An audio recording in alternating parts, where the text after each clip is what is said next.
जम्मू कश्मीर में जहां एक अनएम्प्लॉयमेंट जो है बहुत बड़ा इशू बन चुका है और वहीं जो ऑलरेडी एम्प्लॉयड लोग हैं उनकी भी मुसीबतें जो है वो कम नहीं है।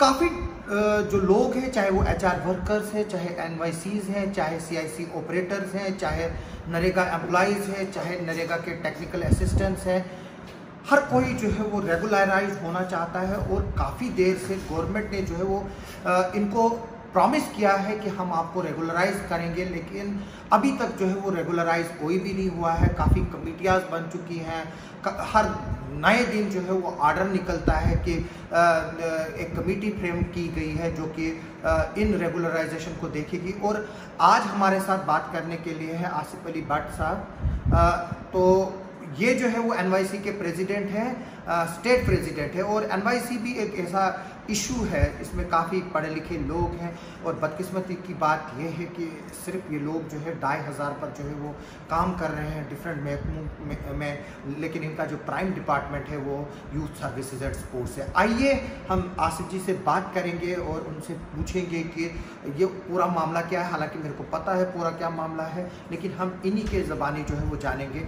जी आसिफ जी, क्या है और क्या लेटेस्ट स्टेटस है? देखिए, लगभग 1.5 साल से ज़्यादा हो चुका है जो हमारी कमेटी बनाई गई थी, जिसमें एनवाईसी है, रैबरे खेल है, रैबरे जंगलात है, इनकी कमेटी बनाई गई थी कि किस तरीके से हम इनको डिपार्टमेंट्स में रेगुलाइज करेंगे। उसमें हमारे जो चीफ सेक्रेटरी साहब हैं वो उसके चेयरमैन हैं, और उसमें स्पोर्ट्स सेक्रेटरी हैं, प्लानिंग है, फाइनेंस है, इनकी कमेटी बनाई गई थी। मगर बड़े अफसोस के साथ मुझे कहना पड़ता है कि आज 1.5 साल से ज़्यादा हो गया है। ये फरवरी 2020 में शायद याद है, बिल्कुल 19 फरवरी 2019 में फैब का ये ऑर्डर है। मगर आज देखिए, आज इतना टाइम हो गया है मगर इस पर कोई डिसीजन नहीं लिया गया। मुझे ये समझ नहीं आता, जबकि कमेटीज बनाई जाती है, रिपोर्ट सबमिट की जाती है, फिर इस पर डिले क्यों किया जाता है? क्योंकि मुझे लगता है कहीं ना कहीं हर मुद्दे को एक इलेक्शन का मुद्दा बनाने की कोशिश की जाती है।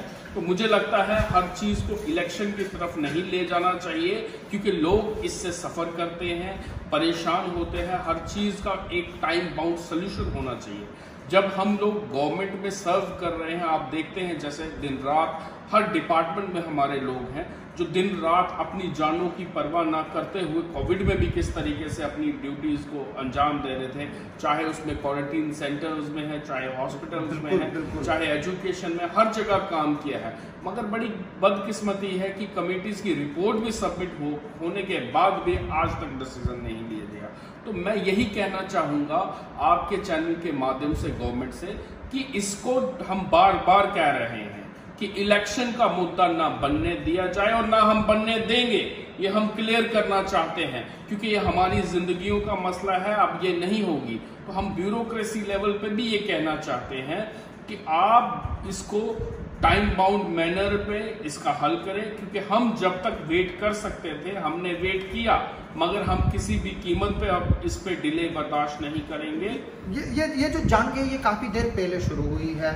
पहले आपको टर्मिनेट किया गया, फिर रीइंस्टेट किया गया, क्योंकि मैं भी आपके लोगों के साथ काफ़ी बार स्टेट गया। मैंने जो इस वक्त हिलाल साहब पढ़े थे उनसे भी आपके लोगों को मिलाया, तो स्ट्राइकें भी हुई।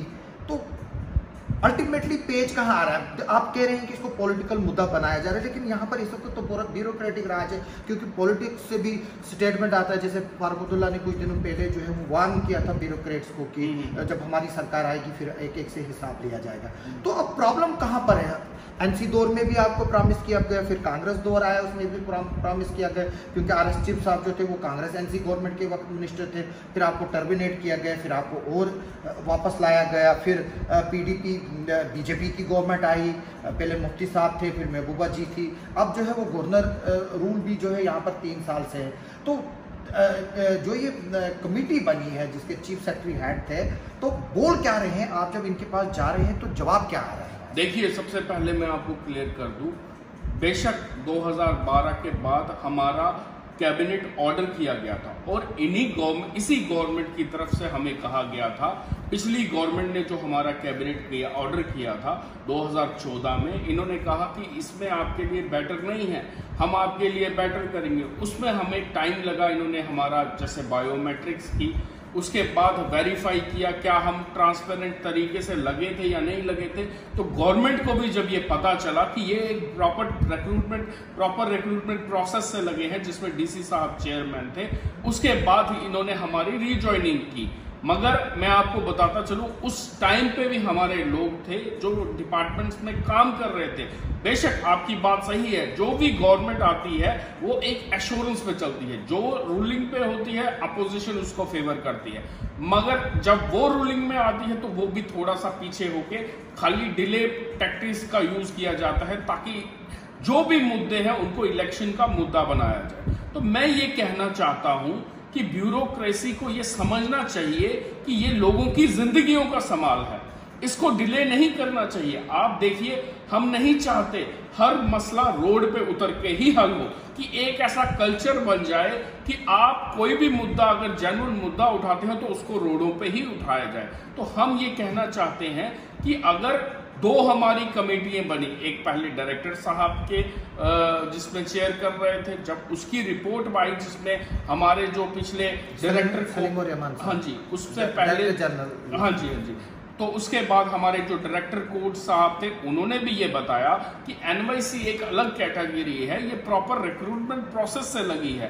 तो उसके बाद हमारी चीफ सेक्रेटरी साहब वाली जब हम मुर्मू साहब से मिले, उन्होंने हमें एश्योर किया कि आपके साथ नाइंसाफी हो रही है तो हम आपके लिए बेटर करेंगे, उसके बाद हमारे लिए कमेटी बनाएगी।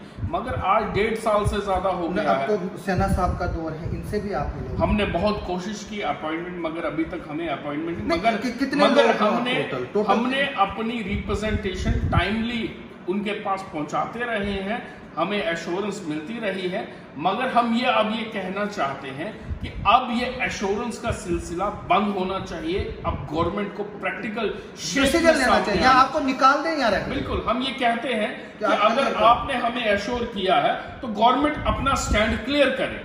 अगर वो इस डिले प्रोसेस को छोड़ के एक कंक्रीट डिसीजन ले, क्योंकि हमने काम किया है, हम अपने हक की बात कर रहे हैं, जो हम मेहनत दिन रात करते हैं हम उसकी बात कर रहे हैं। तो गवर्नमेंट को अब किसी भी कीमत पे हम बर्दाश्त नहीं करेंगे, उनको इसके बारे में सोचना होगा। अगर वो यूथ की बात करते हैं तो मैं बताना चाहता हूं यहाँ पे मैक्सिमम यूथ है जिन्होंने अपना क्रूशियल जो टाइम था वो डिपार्टमेंट में दे दिया, गवर्नमेंट को सर्व करने के लिए दिया, जम्मू कश्मीर की खिदमत करने के लिए दिया। कुछ बिल्कुल, जब ये लॉन्च हुई थी ये एक क्राइटेरिया था कि वो एजुकेशन नहीं कर सकते कंटिन्यू। हाँ। फिर भी हमने किया, आपके सामने है, मीडिया के सामने, हर किसी के सामने है कि जम्मू कश्मीर में एनवाईसी का क्या रोल रहा है। आप लीजिए प्रोग्रेस रिपोर्ट। मैं ये कहना चाहता हूं, चाहे किसी भी डिपार्टमेंट में हो, जो काम किसी से नहीं होता उसमें एनवाईसी को लगाया जाता है। और कोरोना काल के टाइम पे अपनी जानों के कोई आप ही को नहीं, सिर्फ इसमें एचआर वर्कर्स भी ड्यूटी पे थे, बिल्कुल स्टाफ था,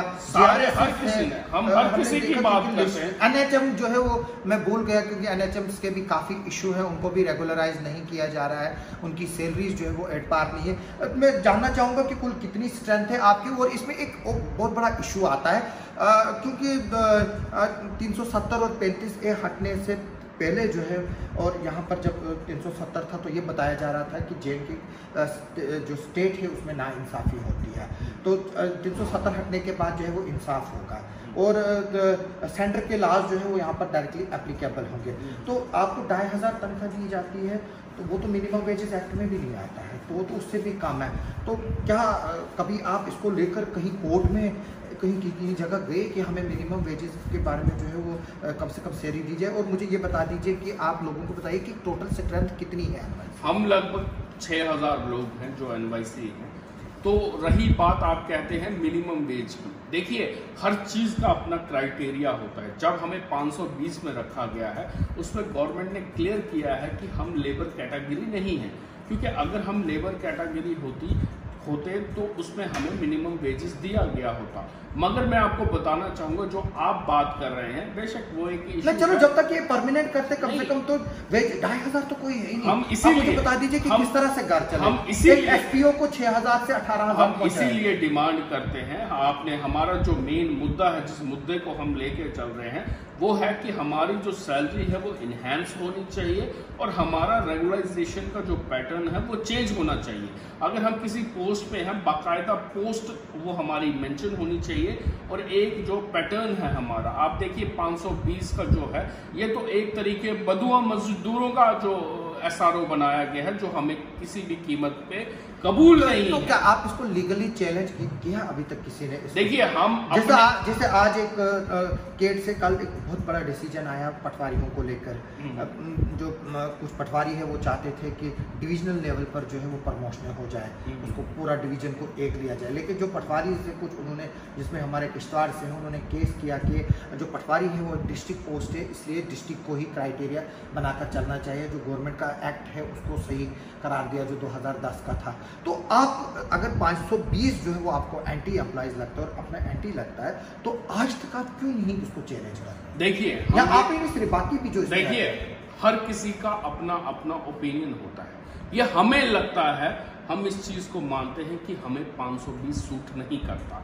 तो मैं आपको बताऊं कि हमने कोर्ट की तरफ मूव इसलिए नहीं किया क्योंकि हम जद्दोजहद पे यकीन रखते हैं, और आप भी जानते हैं कोर्ट का जो प्रोसेस होता है वो लेंथी प्रोसेस होता है। जैसे मैंने आपको बताया, हम इसमें डिले नहीं चाहते, लेकिन और जब हमें लगेगा, हमें उम्मीद है, हम अपने हिसाब से स्ट्रगल कर रहे हैं, तो हमें लगेगा कि कोर्ट की तरफ अब मूव करना चाहिए, तो इंशाल्लाह हम उसकी तरफ भी जाएंगे। मगर अभी हम अपने स्टेज से स्ट्रांगली गवर्नमेंट को ये केस प्लीड कर रहे हैं। और दूसरी चीज, हम ये चीज जानते हैं, आप भी जानते हैं, लास्ट में कोर्ट का डिसीजन भी इम्प्लीमेंट आपको पता है गवर्नमेंट को करना, बिल्कुल जैसे केस का, हाँ, ऐसे आप जानते हैं 5000 कुछ केसेस हैं जो अभी भी जिन पे फैसला हो गया है, मगर गवर्नमेंट अभी भी उसको कंसीडर नहीं कर रही है, अभी तक उन पे पैसे कोई डिसीजन नहीं लिया गया है। तो इसीलिए हम सब ने मिलकर एनवाईसीज ने ये डिसाइड किया है, अभी हम कोर्ट की तरफ मूव नहीं करेंगे। जब हमें लगेगा तो वहां पे भी लड़ेंगे। हम अपनी लड़ाई खुद लड़ रहे हैं और अपनी इस स्टेज पे लड़ रहे हैं कि हम इस पे हिम्मत रखते हैं और इसको इंशाल्लाह हम करवा के दम देंगे।